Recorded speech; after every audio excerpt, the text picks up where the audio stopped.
Welcome back to another video. So as you can tell, I'm in my man cave now. This is my kind of storeroom for my toys where I do most of my videos. Yeah, it's currently filled to the brim with toys ready to go to toy shows, these ones here especially, and I thought I'd do a quick video and show you what I got from the previous weekend. So the bank holiday Monday and the actually let's start off with Sunday. Sunday I went to the Shepton Mallet Flea Market. Now if you're into vintage toys, flea markets are not always the best places to go, but you will occasionally get some cool stuff. Like I was there for a couple of hours and I filled up a bag full of bits. Lots of kind of old toys, wind-up toys, tin toys, die-cast train stuff. So it's not my sort of thing, but there are a few other people that love that sort of stuff, so fair play to them. But in terms of like action figures, it's quite poor. But I did find some cool stuff. And then on the Monday, I also went to a Carboot sale. The Carboot sale by me is usually really packed on a Monday, bank holiday Monday. This time it was not so packed. It's packed of buyers but hardly any sellers, so I didn't get much. But I got some cool bits, and let me show you what I got. So when I went to the Shepton Mallet Flea Market, it was really cool. It was a lovely warm day, lots and lots and lots of sellers. I reckon there must have been pushing nearly 1,000 stalls. I've been there a few years ago before the pandemic and it was much better. There was like 2,000 stalls and I just literally couldn't get around all of them. So I'm on the lookout for loads of things from my personal collection and for to take toy shows with me to sell. So the first store I came across, there was a guy selling vintage football cards, and this is my big regret of the day. He had football cards from the 1930s and I'm starting to get into them now. I don't think they're worth big money at all. It's not a money thing when it comes to these cards. I wanted to just buy them and potentially get them graded, and I didn't ask how much it was, which is the big mistake. I didn't ask because it doesn't hurt to ask. Unfortunately, I forgot, and when I came back to try and find this person, he was gone. It was like he disappeared. His whole store was gone. But when I walked around, I thought to myself, I'm going to make sure I ask every single thing I like. I'm going to ask the price. So the first store I came across was a guy who was selling these. Now this is Commando Comics. He had, no lie, I would say 35 issues of Commando, and I thought to myself, he's going to want £2 each. And I'm thinking, with Commando Comics, they are quite good as bundles. They sell quite well.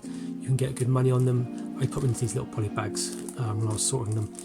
So he asked, you can usually sell these for about £3 to £4. They are good up in price. Since lockdown, they've gone up quite a lot since we've had the pandemic. The early issues, the first kind of like 50 issues, are where the money's at. First issue, second, third, fourth, those ones are worth hundreds and hundreds of pounds. Whilst once you get out of like the hundreds and into like towards the thousands, it just drops dramatically how much they're worth. But they're really cool. I remember having these as a kid. They still make these. You can still go to some newsagents and buy these. You can still request that your newsagent stocks them so that you can order them. So yeah, they're still going. I believe the new ones are pretty much all reissues, so like just reprints. I could be wrong on that, but anyway, he had 35 copies. I said to him, how much do you want for the lot, thinking he was going to say about 30 quid, and he went £5. So I couldn't snap it up. I just literally threw the money at him. I was like, yes. So I got those, and then I went to another. That wasn't just those; it was a big pile, which I'm going to show you now. I went to another store, and somebody else had some of these, and also these ones. What are they called? Battle Picture Weekly. I'll show you them now. But isn't the artwork on these lovely? Like Desert Half Track. Yeah. So another store, she had about 10 copies, and I was like, how much do you want for them? And she was like a £5 as well. So I was like, pile them on. Then another store had some, and they were like cheap, and then other slots, and then it came to one person who wanted £10 for 4. I was like, no, I can't do that sort of price. I said to them, I'm literally buying them at about, you know, less than 20 pence each. So I came to a deal where I think I paid for the 4, I think I paid literally £4. I was happy to do it because they're quite cool books. So what I've done is I've put them into like little runs and put them in these bags to kind of protect them, and I'm going to be selling them individually. I've kept 1 or 2 for myself, which I'll show you in a second. These are the modern ones.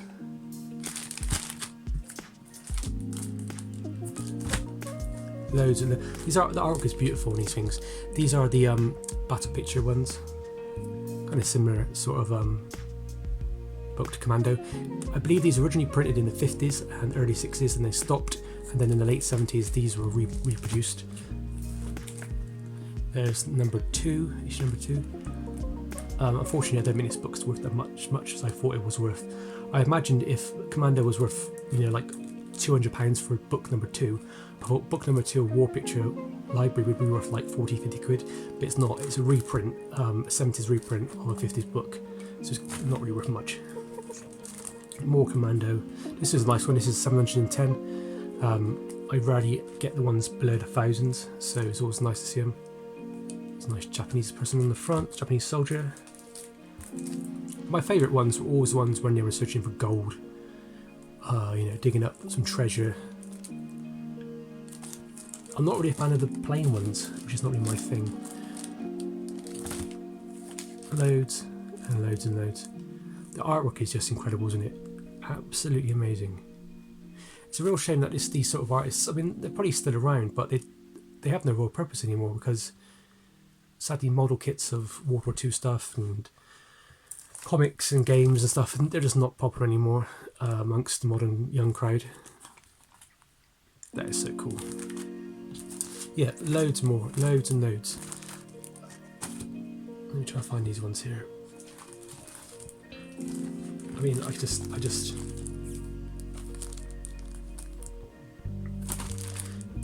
So I think altogether, I think it came to £19 for this job lot here, which is quite a lot of books. And I think I've got 1 or 2 I poured out myself.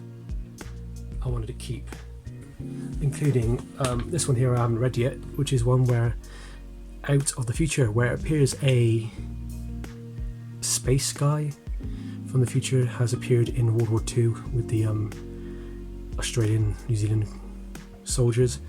Bit of a science fiction / war crossover, which is pretty cool. That's going to be one I'm going to read soon, and I'm probably going to keep it for now because I like weird things like that. And then this one, a story about a dog during the Second World War. I love the weird ones when it comes to Commando. So yeah, loads of Commando books. I'm probably going to take some of these to toy shows with me and price them cheap. I'm going to price them like £1 or £2, the rare ones. Yeah, nice bit of fun for a cheap price. Right, let's have a look at the other items I found. So when I was walking around, I found a tub sat next to a load of old bric-a-brac, and it was. I would have passed it up, but I looked at it and I noticed some Lego. I thought, oh, Lego, you know, it's not really much money in spinning Lego anymore. About 5 years ago, you'd get a good amount of money for this sort of like job lot of bits. But what intrigued me was when I looked inside it, I noticed there was toy soldiers as well as an X-wing from the Star Wars line, the original vintage weapon that goes on the like phaser that goes on the side of the wings. Now I sold those loads of times, and I know I can get £10 for it for one. So I thought to myself, I'll ask how much it is. How much is the whole bucket? And she said a £5, and I thought for myself, the fun of digging through it all to see what's in there for a £5 would be great. So when I got back home, I did, and there's a lot of Lego. Most of it's from 1980 because there's loads of instruction manuals. So that will be for sale. If anybody's interested in, you can always message me on Instagram or on Facebook. And then there's loads of soldiers. So these are the Russians, Africa Corps, what I think is British commandos or British infantry. And of course, the Germans. Now I've sold these Airfix kits, these Airfix soldiers quite a lot. I had them as a kid. They were made pretty much up to the mid-90s, I believe. My dad bought loads of them from a toy shop that was closing down. My dad was always buying stuff in toy shops or model shops that were closing down back in the day.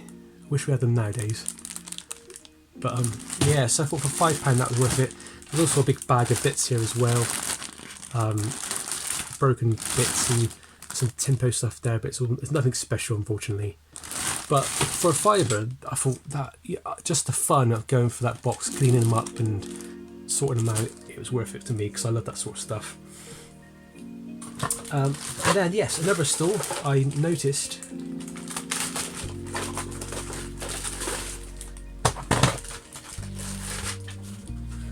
I believe it was that, and I picked it up and went, cool, I've never seen one of these before, I've never had one in my hand before. What this is a cartridge for the movie viewer. You can basically get things like Alien, I think there's a Star Wars one as well. Loads of, probably going to be a Star Trek one out there, probably going to be a Superman one out there. I was like, oh, that's the cartridge. I don't know how much it's worth, but I thought, just for the fun of it. And she said £1. I went, oh, that's really cool, showing me that at the actual movie viewer. She went, oh yeah, I do. And there it was. And inside that was Spider-Man.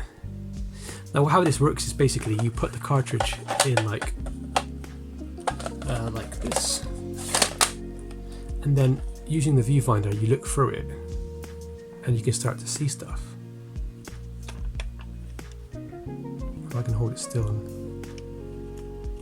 and so you have a crank on the side which cranks it forward basically. I'm going to try my best to hold it still as much as I can, but it's really difficult. So when you hand crank it, it moves like a movie picture and it tells a story. These are based off the 1960s and I think early 70s for Iron Man cartoon series. They're really cool. I don't know how to get this out again. It's one of those things you just got to yank it, I suppose. This does nothing, so it's kind of like a...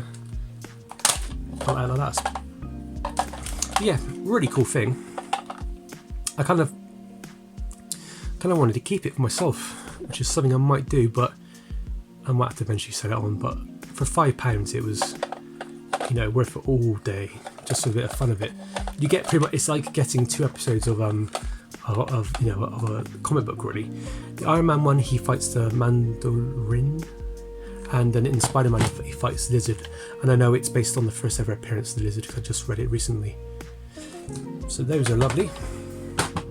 Made by Metoy in UK, I presume.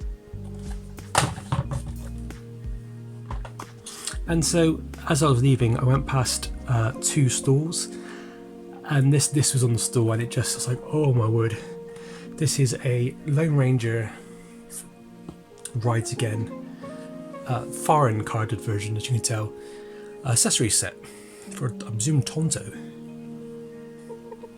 So this is from the mid-70s. It's made by Mark's Toys. I'm really confused by it. I think in England it's Mark's Toys, but in America it's Gabriel who make this line. The packaging is a bit ropey. It's crushed on the corner and it's faded to the front, which is a bit sad really because it's a lovely little set. I've never seen one of these sets out in the wild. The only time I've ever seen one of these sets is in a toy shop, and they wanted about £40 each for them. It's really cool. It comes with a comic on the back. The Trial of Powwow. The Tribal Powwow it's called. But yeah, look at that there.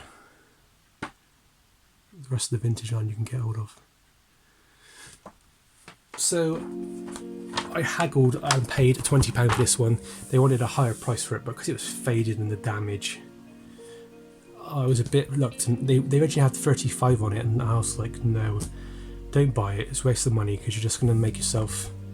So I don't want it for my collection. I got the Lone Ranger, I got Silver, and I got Tonto. They're fine. That's what I want. I don't want to get the whole lot because this can go on forever because there's so many different sets you can get for this line. Lovely sets, but I ain't got the room. So I was like, I'm not sure I want to buy it.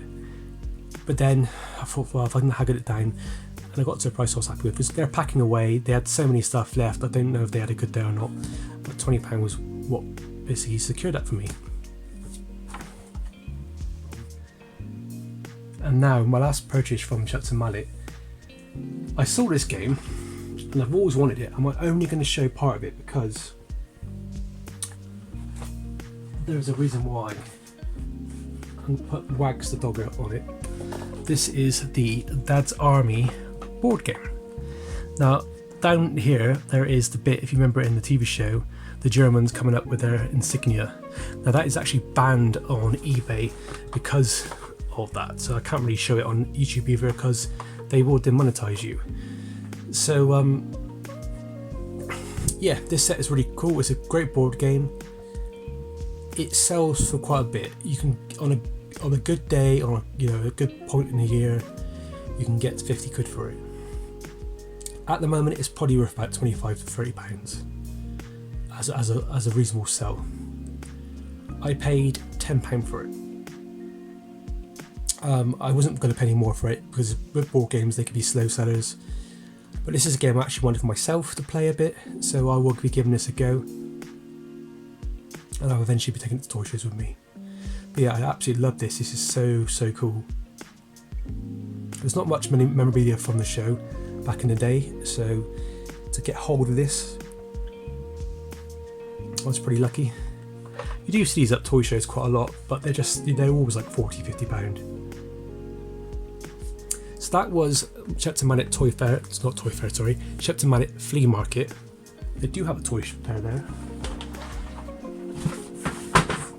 The next day was Bank Holiday Monday, and it was really warm again. I was reluctant to go out because I had a good day on Sunday, and I thought there's no need going. When I woke up, I was just in the mood. I thought I'd just have to get going. So I woke up, she got changed, got washed, and ran straight out the door. And here's some of the stuff I found from the Carboot sale. It was actually pretty poor. There was maybe half the stalls that were usually there, and there was a lot of resellers that I usually see. There used to be a lot of resellers who used to sell action figures, and they're not selling them anymore. They're just doing games and DVDs. But I did find a few things I wanted, and this is what I found. There was one chap selling graded Pokemon cards back from CGC, which I loved. I wish I could bought them all, but his prices were reasonable. But he did have these. These are protector sleeves for trading cards. I collect trading cards. I mainly collect baseball, occasional basketball, and some Pokemon occasionally. Not really into the Pokemon as mad as I used to be, but they were super cheap. The guy was selling them for a really good price, so I just had to buy them because they are usually more expensive on eBay. And then I came across these two cards. These you can buy in store. These were, I think, £4 each. You can get these in as they're basically the Mandalorian new TV series on Disney Plus. Vintage retro looking line, made to look like the original 1970s and 80s action figures. So you got Moff Gideon, and then you have IG-11. I wish they used IG-88 in the TV show, but they didn't. But that was cool. And then I found this thing, which is not a big dog mess. It's an Indiana Jones whip. It's like an electronic one. You press the button and when you crack it, it makes noises. They're actually worth quite a bit. Carded, I think, brand new, they're worth a bit. Loose, they're worth like 15–20 quid. That was 20p, so I couldn't really argue with that. And then last but not least, I saw a guy running around. He would look like he was also after vintage toys and goodness like that. And he was kind of like my little rival for the day, I suppose. So this is the last item I got at the Carboot sale. As I was trying to say, there was a kid selling who sold me this. He sold me this for I think it was 20p, maybe 50p actually. And he had a bag of toys hanging off the table, which I didn't notice at first. It's just a carrier bag. And I dug through them. There were some good bits in there if you were into that sort of stuff. It was more modern bits. There was lots of Scooby-Doo. Nothing that really interests me. But what he did have for 20p was this. Now, my first thought it was a Mad Ball, but this says, I think it has a date of 2000. maybe 2008 on it. So it's like a squidgy sort of like gooey alien head thing. I don't know anything about it, so anybody knows what this is, please put it in the comments. I don't think this is a Madball. I don't think they re-released them or in 2008. I also think the Madballs are much harder if I remember rightly. But yeah, for the fun of it. And you know, somebody on my store probably had that for a couple of quid. So anyway, yeah, bit of a mixed bunch of toys this last weekend. I really like the viewfinder, and I love finding all those Commando comics. That really brings back memories. My dad used to read them as a kid in the 70s and 60s, and growing up in the 90s as a child, he would bring them for me, and I would read them, and I would also colour them in because they were in black and white. I would get my pens out and just felt tip pens out and start colouring them in for a bit of fun. Anyway, thank you very much for watching. Please like and subscribe. I'm nearly at 1,000 subscribers. I'm trying to push for those subscribers at the moment, so I'd love to see what happens when I get past 1,000 subscribers. As always, thank you much for watching. I do appreciate it. Happy hunting and stay safe.